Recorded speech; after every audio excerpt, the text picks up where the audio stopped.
Mino baba mwenye bora. Yeah. Mwenye bora. Hey, mino baba mwenye bora. Mwenye ubora si bora baba kababa wengine. Baba bora mwenye ubora ni mimi, mwingine zaidi yangu labda babangu mimi. Kama ninavyokuambia kawaida ya kwamba hii ni show ya Baba Bora, inaruka kutokea hapa Mwanza Star TV, na leo tumekuja kumtembelea brother from Wanaza Maza. Utakuja kumuona kwenye show, au sio bwana? Kama nilivyokuambia kwamba hii ni Rock City na show ya Baba Bora inaruka kutokea hapa Rock City. Kwa maana hivyo kuna vitu vingi sana vya kujadili, kupiga story, ni jinsi gani tupate Baba Bora na jinsi gani tuweze kuwatengeneza Baba Bora wa kizazi cha baadaye ambao watakuja kuwa viongozi wetu watakao kuja kutuongoza. Hauwezi ukawa Baba Bora afu ukashindwa kuongoza nchi. Kwa maana hiyo tuna uhaba wa Baba Bora, na ndio maana Baba Bora nikawepo hapa kuja kufanya kitu. After short break I'll be back, not to Jua was pepping. Mino baba mwenye bora. Yeah. Mwenye bora. Hey, mino baba mwenye bora. Mwenye ubora si bora baba kababa wengine. Nimerudi hapa kwenye show ambao unanitazama kupitia Star TV hivi sasa. Hii ni show ya Baba Bora, na leo tumekuja kumtembelea brother from Wanaza Maza. Kama mwanzo wakati nafungua show nilikwambia niko mitaa fulani ya Rock City katikati kabisa, kwa sababu brother tuliokuja kumtembelea ndio mwenye Mwanza yake, au sio bwana? Hii Mwanza ina watu wake. Kwa hiyo ni kati ya wale mabrother ambao wenyewe wanakuambia hii Mwanza ni ya kwetu, wenye Mwanza yao. Kwa hiyo nimekuja kumtembelea mwenye Mwanza yake. Hawa ni mabrother ambao naweza nikakupa introduction kwa kifupi, ambao walikuwa wakifanya game way back na wamefanya vitu vingi sana katika industry ya Mwanza kwa ujumla. Kwa hiyo ndio maana leo tumekuja kutembea hapa, kuja kupiga naye story, au sio bwana? Kwa hiyo usiondoke hapo ulipo, tulia kwa utulivu, mshtue na mwenzio, mwambie kwamba Chep MC sasa hivi yuko on air, anafanya ya kwake, anataka kutengeneza Baba Bora, ndo kauli mbiu yake, au sio bwana? So tunaendelea na show na kukaribishia mgeni wangu Baba Bora kutoka hapa Rock City Mwanza. Huyu ni brother Edward Tibasima. Najua hilo jina sio geni kwenu, au sio bwana? Nyinyi mnajua. Brother, mambo vipi? Mambo ni shwari kabisa. Tunamshukuru Mungu kuwepo katika Rock City. Rock City mabegani, tunapambana nayo. Bana, wenye Mwanza yao wanapambana nao kama unavyosema, au sio sana? Lakini brother, nataka nikwambie kitu kimoja. Leo nimekuleta hapa kwenye show kama Baba Bora, kwa sababu sisi bila nyinyi tusingekuwa mababa bora. Kwa sababu yenu nyinyi sisi leo tumekuwa mababa bora, na ndio maana nimekufuata hapa, japo lishafanya vitu vingi sana kama nilivyowaambia watu. Wewe mwenyewe unaweza kujitambulisha ukawaambia sasa kwamba wewe ni nani, brother Edo, mji huu wa Mwanza unatokea wapi na unafanya mishe gani, au sio bwana, ili waweze kukujua waliokusahau. Bwana, mimi kwa majina naitwa Edward Tibasima au Edo T, Edo Machata, City G, City Machani, mambo kibao, unajua natokea mitaa fulani hapo Maendeleo Isamilo, au sio? Ndo home hood yangu kabisa, nilokulia na nimezaliwa mitaa ile, na nimekuwa mitaa hiyo. Tunafanya mambo mengi town hii, na tunapambana, tupo town, tunashukuru Mungu na tunaweza kuisaidia Mwanza izidi kubadilika. Bwana, nafikiri umemsikia brother Edo boy, Edo Machata. Edo Machata anakuambia City G's. Kwa nini City G's? City G's kwa sababu ndio maana nakwambia mwenye Mwanza yake. Maana ya City G's ni mtoto wa mjini, katikati ya mji. Kwa anajiita City G's. Mjiulize, mtu anajiita miaka 80 City G's. Wewe mjiangalie, wewe uliokaa hapo unanitazama, au sio bwana? Huyu brother kafanya vitu vingi sana, lakini leo nimemleta kwenye show.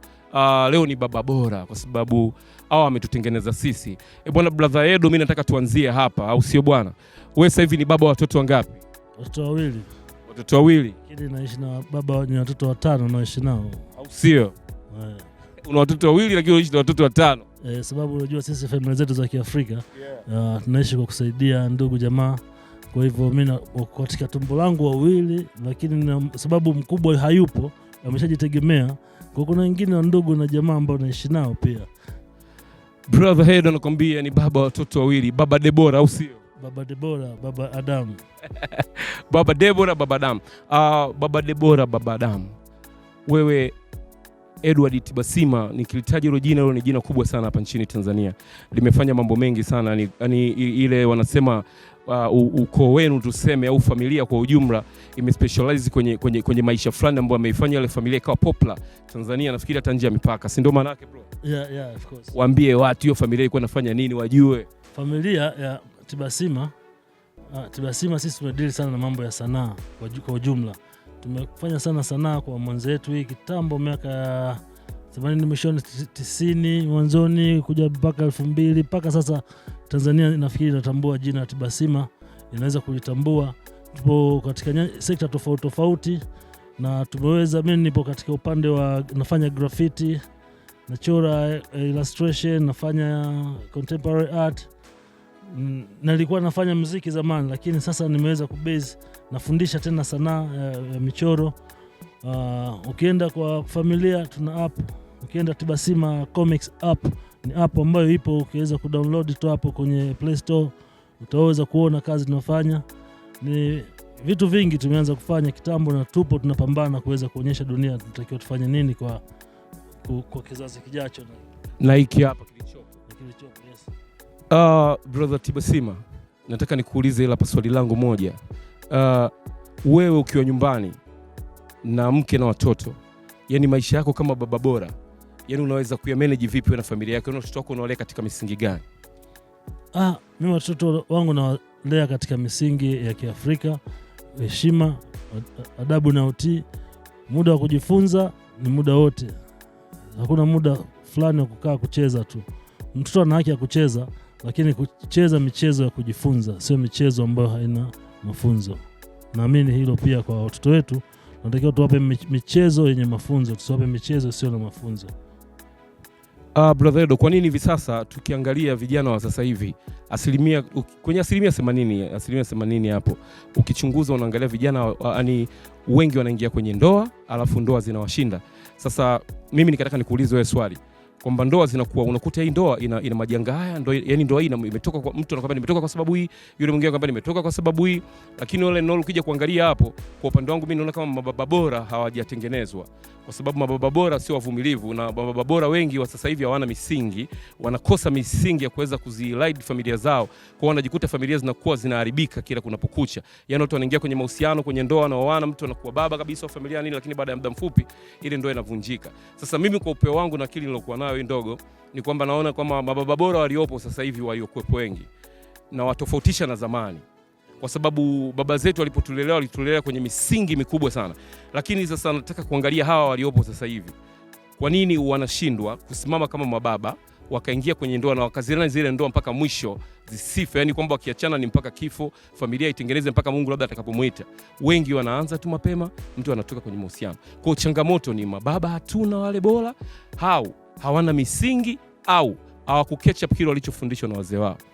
Mimi nafikiri mababa bora hawajaandaliwa ipasavyo, sababu usikiona wanawake wanaandaliwa sana kiasi kwamba wanawake wanaweza kuendesha familia katika ngazi ya kuanzia chini mpaka juu, hadi kumbadilisha mwanaume, mama akakaa juu akawa ndo anaendesha familia. Sasa baba anakuwa hajajiandaa kuweza kuendesha familia, ndio maana anaendeshwa. Sasa tunaona hadi sasa mambo yanavyobadilika, ndoa zinashindwa kukaa, kwamba tunataka usawa. Sasa kama usawa, hadi mwanamke anataka kuoa, usawa gani huo sasa? Naona hamna usawa hapo, sababu tunataka dunia iendelee kukua. Maana kukua ni kwamba reproduction iwepo hapo. Kwa nataka kusema, nikwambia baba, nataka kusema kwamba wanawake wamewanyang'anya wanaume haki yao kwa nguvu, au wanaume wamekubali kutoa haki yao kwa hiari?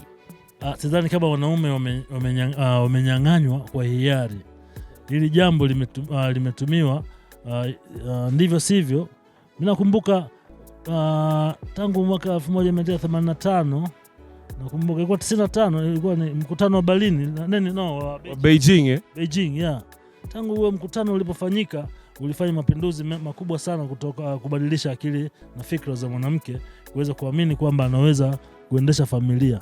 Sasa ndio tunaona mlipuko wa sasa hivi, kuona ma single mothers wameongezeka, kwa sababu wao pia wanaamini wanaweza kuendesha familia, wakati kumbe Mungu hajasema hivyo. Baba siku zote lazima ataendesha familia tu. Kwa hiyo moja kwa moja wanaume unasema hawajanyang'anywa haki yao kwa nguvu, au wamenyang'anywa kwa hiari? Hayo wamenyang'anywa kwa nguvu.